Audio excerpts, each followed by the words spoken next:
Ryan Wood, PackersNews.com, Green Bay Press Gazette. He was a longtime contributor with us at WSSP before.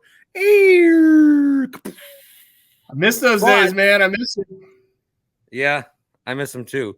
But you still catch me on the radio. Ryan, I was doing a segment. Really, I think it was the last segment of my shift. And I was like, just get to the end of this. And I'm like, Angels' most disappointing team. And he's like, it's the Mets, man. It's the Mets. Well, hi, Ryan. Nice to hear from you. Sorry to offend. Look, the Mets can win nothing else this year. We might as well win that. You can't take that from the Mets too. That's just a little too much. It's a line too far. This has been an absolute dumpster fire of a team. They're a colossal embarrassment. I mean, you spend $500 million on a roster, you're not even going to sniff 500. Yeah, you can't take that mantle. They got to have something. So, and they're kind of screwed for next year too, because they're paying everybody. They like traded everyone and said we'll also pay for you. That's weird.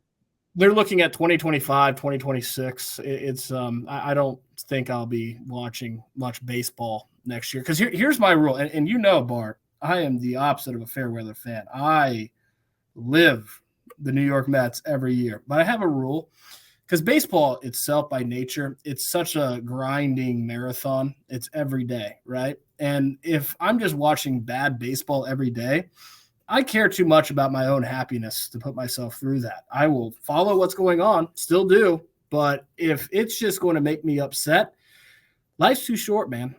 Got to be happy. What makes it easier for you? Because I always used to get mad at people when they would say, I just want the Brewers to get me to baseball or football season. But you actually, like, the Mets decided to bail, and then you had to go to football work. So you can just focus on your work and your craft. And if you maybe there'll be like a historian that goes and looks at Ryan Wood's works over his 40-year career, which when he eventually retires with all the awards in tow, and they'll say there is a correlation between Mets good, work suffer, Mets bad. That's when Woody's winning all the awards.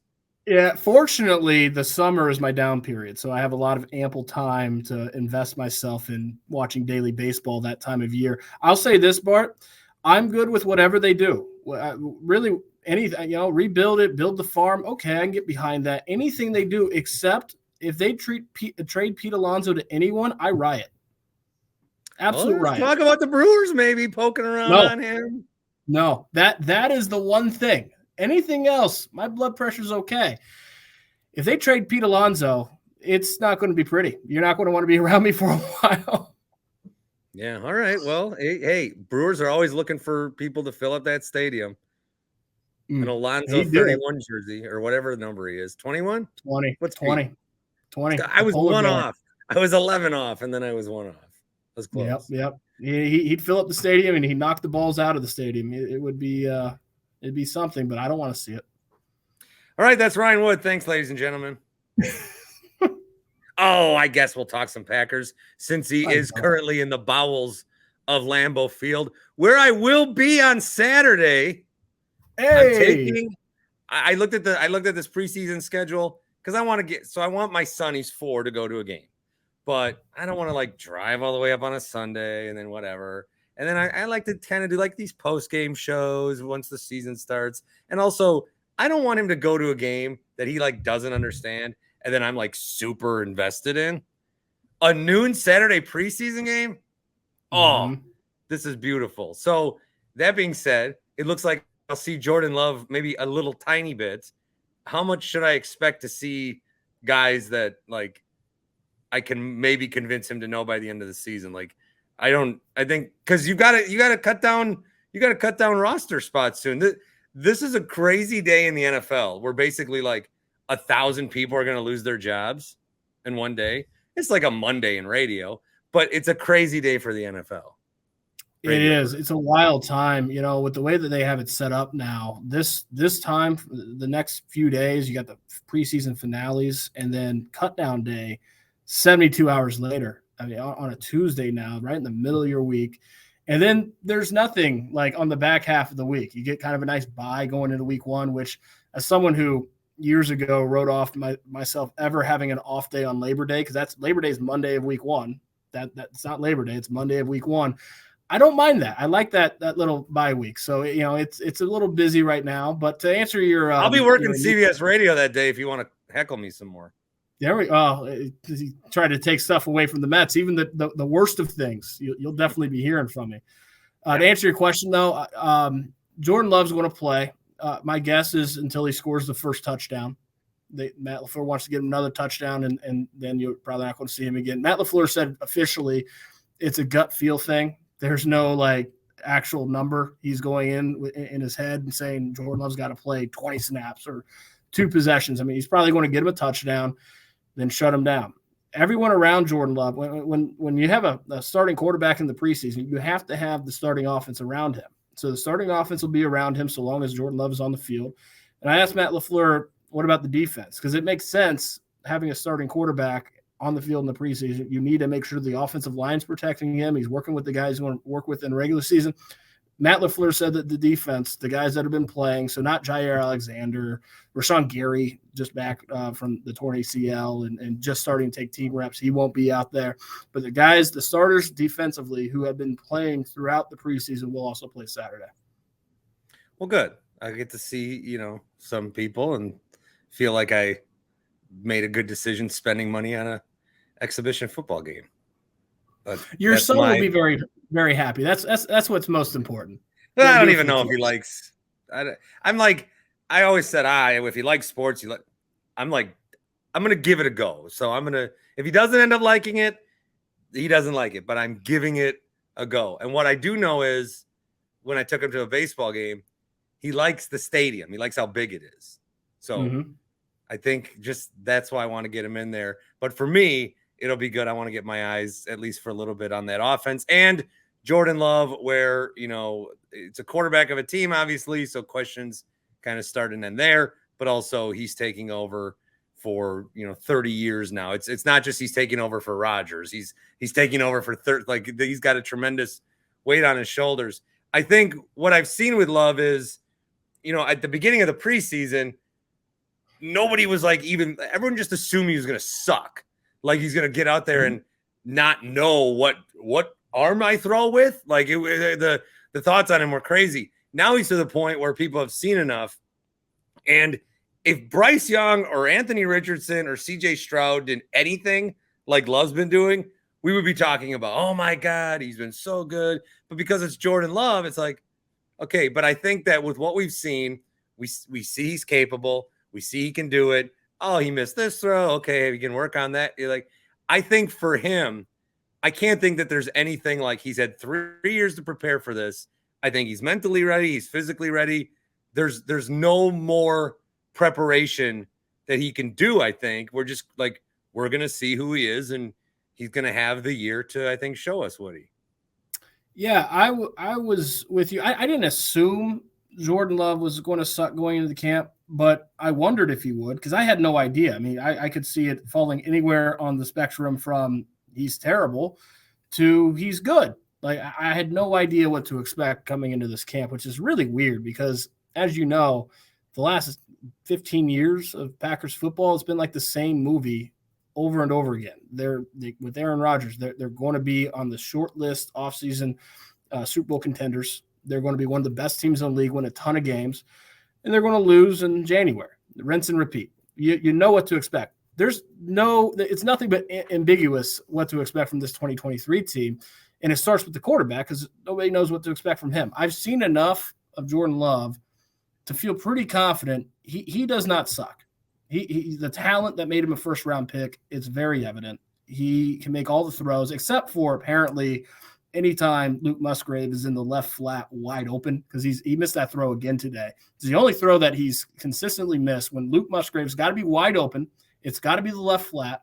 But if Luke Musgrave is in the left flat wide open, Jordan Love throws wide then. Otherwise, he's made all the throws. He's got a very firm grasp of Matt LaFleur's playbook. He knows where his checkdowns are, which have kind of gone missing the past few years. Those checkdowns, they don't look very exciting, but they're important. That's how you move the chains. Down in distance, being on schedule, getting those 5 yards when they're there, that's very important. Aaron Rodgers, You'd often see him trying to hit a big play downfield, play extensions. There'd be a check down in front of him. He'd look downfield, and it's Aaron Rodgers, so you expect big plays from him. He wants to make big plays. You can kind of understand that. Yeah. But in this offense, this Matt LaFleur offense, you got to hit checkdowns. Every pass play has safety valves to know where to check it down if the pressure comes to you, and it's designed for a reason, to move the chains. Jordan Love knows where those are. You're going to see a lot of those, and that's not a bad thing for an offense. So he's got a good handle of the playbook. He's got talent. He's looked more fluid using his athleticism even as a runner. And since he had the 10, 11-yard run against the Patriots where he broke the pocket and broke a sack, ran out of a sack, and got a late hit for getting hit late while sliding. He's team rallied for him. Yeah, it's been impressive what he's done so far. Now the big caveat here is that we have not seen Jordan Love go against a defense that's actually scheming for him, because everything in the preseason is vanilla. You're going against base looks. Against base looks, he's pretty good. Right. What's it going to look like when the Chicago Bears are specifically giving unscouted looks designed to stop Jordan Love? That's the big hurdle for him to get over. And that's just going to come with playing, and we're going to find that out, and we're going to find out a lot about him. We're going to find out a lot about, Matt LaFleur. I think that, they can say whatever they want to say, but Matt LaFleur, and you're up close, and I don't know if you've seen like a difference in him, but he's got more wiggle room to be the head coach. Like with Aaron Rodgers, you can be the head coach. Rodgers, I think, wants more of a partner, but you make your decisions, and then you have to he's not your boss, but you're like, well, you got to consider what he's thinking. We asked who is there more pressure on, Love or LaFleur? Because LaFleur is going to be criticized a lot, but it's Love that ultimately is running his offense. I guess to ask you that, and then also have you seen a different Matt LaFleur, or is he really trying to be no, I'm just same old me, but I just have a lot more freedom I'm not going to actually address? Yeah, one of the big differences in this camp is that Matt LaFleur in practices has put the offense and the defense through specific situations, game-like situations, more than ever before. They were doing today on the practice field. They were 28 seconds left, ball in the 40, end of half, no timeouts. You've got to get a play to get into field goal range, and then you don't have any timeouts. So if you're in bounds, you tackle in bounds. You got to be able to get up and clock the ball in time for the field goal unit to come in. We never saw that with Aaron Rodgers. That's the type of you didn't need to. Aaron Rodgers has been there over and over again. But when you got a new starting quarterback who hasn't been in that situation in years, since he's sat 3 years. It's been since college football that he's been in those type of situations. Those are the type of practice drills that you start seeing more often. And you've seen a lot more of those from Matt LaFleur in this camp. And I go back to the checkdowns. Again, that's a staple of Matt LaFleur's offense. It's something we haven't seen much. But Matt LaFleur wants instead of taking a negative play, just hit your check down for 5 yards. Just do that. Keep the offense moving. Stay on schedule. We've seen a whole lot more of that from Jordan Love in this Packers offense this camp. That's a Matt LaFleur thing. No question. There's a difference between being collaborative with a future Hall of Fame quarterback and having your handpicked guy that you have spent 3 years grooming for your offense, and then being able to run your offense, an offense that's still designed to put the quarterback in the best situation possible, but that's still your offense. It is different. Defensively, I think I was very optimistic last year. I was incredibly optimistic. And I think sometimes you have optimism around a young defense, and then maybe the results come a year after the anticipation. I think a lot of people want to feel optimistic again, but they can't get past the fact that everyone thinks the coordinator stinks. So what do you see in this defense? Maybe there's nothing, but to give a hint to because you don't want to, it just feels like they're a good defense, but they have to overcome their coordinator. That can't be a thing, because then you suck. Can Joe Barry learn new tricks? That's the question for the defense. Can he when we say new tricks, they're fairly simple. They're as simple as can he learn that Jair Alexander, not only your best cornerback, but one of the best cornerbacks in the league, can you shadow him against the other team's best receiver when he's killing you play after play? Because he did that against Justin Jefferson late in the season, but in the opener, very reluctant to do that. Justin Jefferson had about 700 receiving yards in one game. Yeah. You can't have that happen. At some point, you have to say, Jair Alexander gets paid a lot of money to shut that guy down. Let's give him a chance. So that's the big question. Is those things is that going to happen? Is Joe Barry going to tweak his system enough to allow that to happen? As far as the defense goes as a whole, I was with you. The Packers defense was dominant in camp last year. Just didn't see it in the regular season. This defense has a lot of pieces. Rashawn Gary being back on the field. He had 3 sacks in team drills today. This is like his first week still back in team drills. He looks good. And Rashawn Gary looking good is a world changer for any defense, especially this one. They've got a lot of pieces up front. The question's going to be the back end, especially at safety. I still have no idea what they're going to do with that starting safety spot next to Darnell Savage. The safety position is such that Darnell Savage collided with Romeo Doubs in practice yesterday, dropped out of practice. He practiced today. And when he dropped out, this safety position cannot afford to lose Darnell Savage. And over the last couple of years, you would have never said that because Darnell Savage has had a tough couple of years, but he's the only known quantity. He's the only sustained, consistent piece at the safety position. They can't afford to lose him. There's nothing but question marks all around him at that position. What about up front? How's Van Ness been? Is this like a Rashawn Gary situation with developmental, or what can we? Because we take these first round picks, and then even last year, Walker and Wyatt, we haven't seen much. You want to see more Wyatt this fall for sure. He's going to be a fixture on the defensive line. As far as Van Ness goes, very similar to Rashawn Gary. It took Rashawn Gary a full season, his rookie year, to start making an impact. And then year 2 comes back, and little by little, he turned into Rashawn Gary. Lucas Van Ness is going to be a project. Now, why do you take a 13th overall pick that they traded up for? They swapped picks with the New York Jets to get that 13th overall pick on a project. A couple of reasons. One, it's a developmental season all around for the Packers. You got a new starting quarterback. You're not expected to be competing for the Super Bowl, so why not take the long view? But they have a lot of depth at outside linebacker too. Kingsley Enagbare, 5th-round pick last year. If Rashawn Gary looks like he's going to be able to start week 1 in Chicago, but if there is a setback from here until then, it sure looks like it's going to be Kingsley Enagbare. Like he had 3 sacks, 8 quarterback hits as a 5th-round rookie last year, and he looks better now. You got a guy like Justin Hollins that came in late last year, had 2.5 sacks, 5 quarterback hits in basically a month.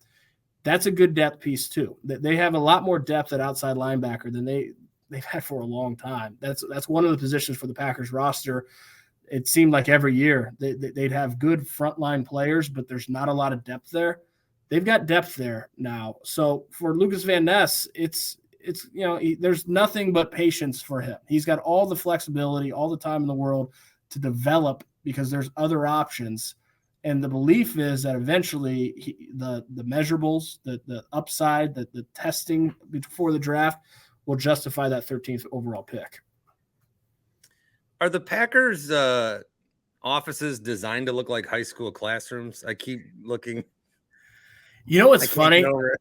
Every time, a frequent question I get just daily around Green Bay is, so where do you work? I'm like, yeah, I've got an office at Lambeau Field, and their eyes light up. I'm like, yeah, it's not what you think. It's 4 cinder block walls. There's no windows here. We don't see outside, and this is where I live. I can't like go to the game Saturday with my kid and be like, see that window? That's Ryan Wood's office. Well, media is very far from the corner offices. Very far. There's no daylight in here. And late in the season, I'll know it's getting late in the year when I actually leave and it's just dark out, and I had no idea. The sun went down an hour ago, and I've just been here. So yeah, it's a little primitive, but it helps get the work done. You know who was getting transition. You know who was getting the work done? I saw Mason Crosby post a video on Twitter. He's still staying fresh. Packers for a long time, well, not a long time, but there were like 2 years where Brett Good like retired as the long snapper, and then they bring in a guy in, and then all of a sudden Brett Good's on the opening week roster. Nobody else was kicking outside of Carlson, and everyone's like real iffy on him. Well, what's going on here? The Packers are going to, you know, what's funny is for all of Anders Carlson's struggles, and there's been a lot of struggles, it's almost like flip a coin right now with him. For all of his struggles, he's probably the only lock in the specialty room. He's the only kicker on the roster. He's a 6th-round pick. He's got a leg. I mean, you can see why he was drafted. Like if he sees Crosby's tweet, is there any part of him that's like, or is he just like, this old guy? I've asked Brian Gutekunst this, and he's made it abundantly clear. And then Rich Bisaccia, the same thing, that they knew going in with a rookie kicker that there was going to be struggles, there was going to be growing pains, and that they are committed to giving patience to him because of that big leg. And the guy's got a big leg. The guy, he's got the type of leg that he can make it from 60. He's got that kind of leg. So if you can just get it to go straight instead of wayward, that, you know, it expands your scoring range. They know it's going to be a rookie year for a rookie kicker, and they are going to see it through because Daniel Carlson, Anders Carlson's older brother, drafted 5th round Minnesota Vikings a few years ago, got released after like 3 games, and it might have been 2 games because he had a miserable week 2 showing here against the Packers in a game that ended up with being a tie.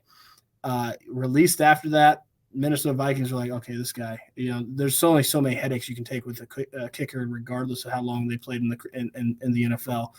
And now he's a first-team All-Pro because he had talent. The Vikings were not near patient enough with him to let him work through his struggles.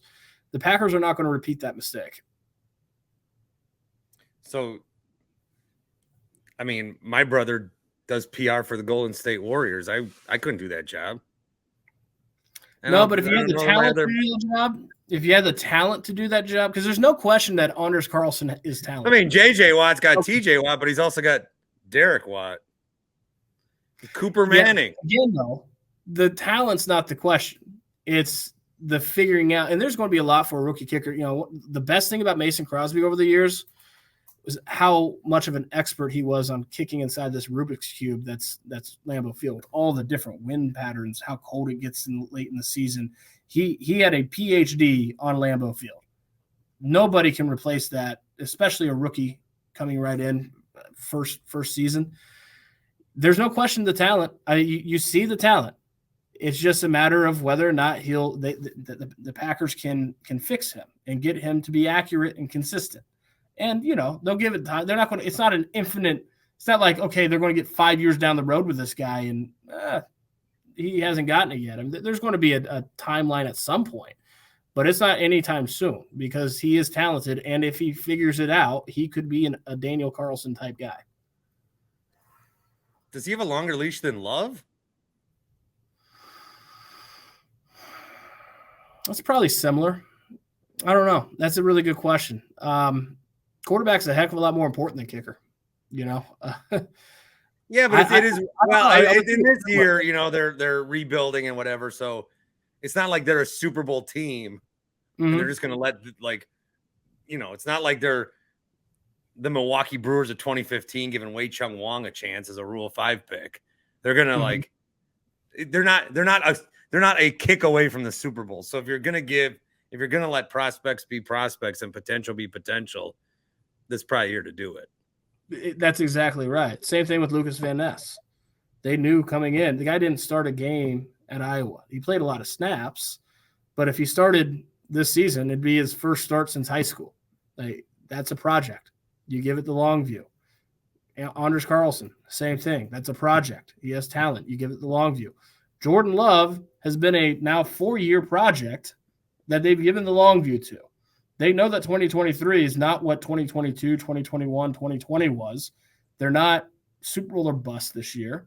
So guys that are talented but developmental, they're going to give patience to. All right, so we got a game this weekend. We got cut down day coming Tuesday. I'm sure they've got like an idea with some moving pieces.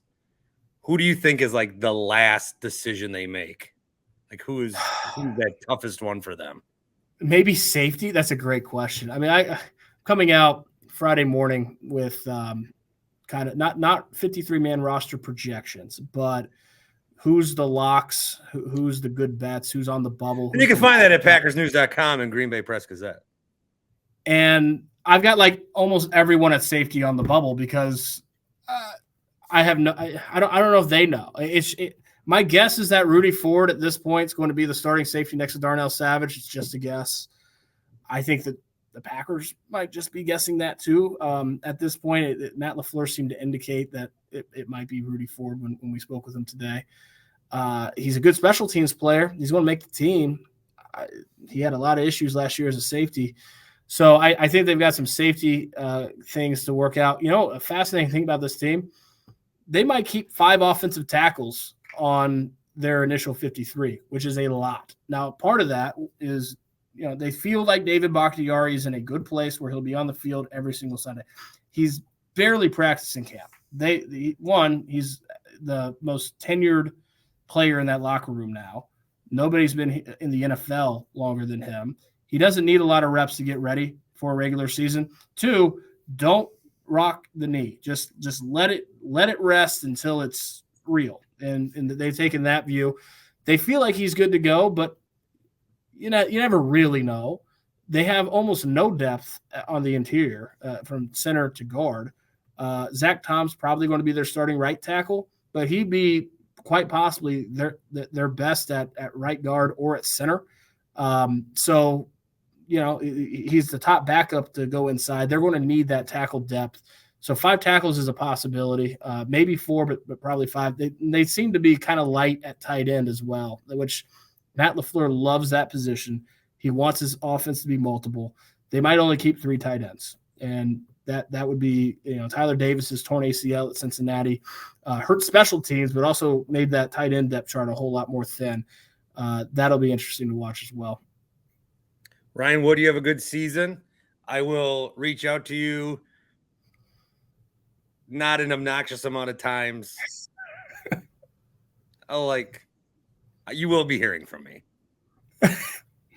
Well, all I have to say is that Pete Alonso better not get traded to the Brewers because, I mean, I'm not going to get you for 3 hits a week like the good old days. I'll reach out maybe. I miss the good old days. I miss the good old days, Bart. I do too. It's fun. How many times did I talk to you on the radio while walking through an airport and just had the TSA agents or the airport speaker in the background? That was always interesting on the road. Oh, it's always fun. It's always fun. You never know where people are going to be. We had Marquez Valdes-Scantling on once as he was at the dog park. That sounds like him. He loves his dog. Well, it was awful sound quality. I had Andrew Brandt on once, and he was like on a car phone in a limo. Okay. It's a good life. It's a good life. It's a good flex. You can't just connect. Okay. So you never know. All right. You never know. Ryan Wood, good luck. We'll talk to you soon. All right. Take care, Bart.